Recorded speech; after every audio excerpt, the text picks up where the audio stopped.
आमच्या शाळेमध्ये अतिशय गरीब घरातली शेतकरी कुटुंबातली मुले शिकत असतात। संख्या आपण पुढच्या घरात घेणार आहोत 6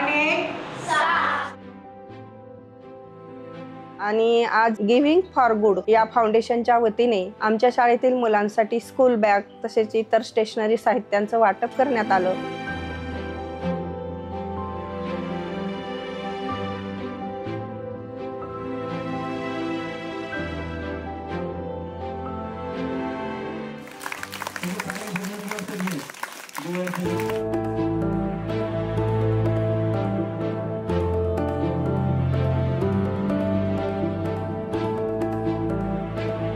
आणि या साहित्याचा मुलांना त्यांच्या अध्ययनात खूप उपयोग होणार आहे। आम्हालाही त्यांच्या गुणवत्ता वाढीसाठी याची फार मोठी मदत होणार आहे।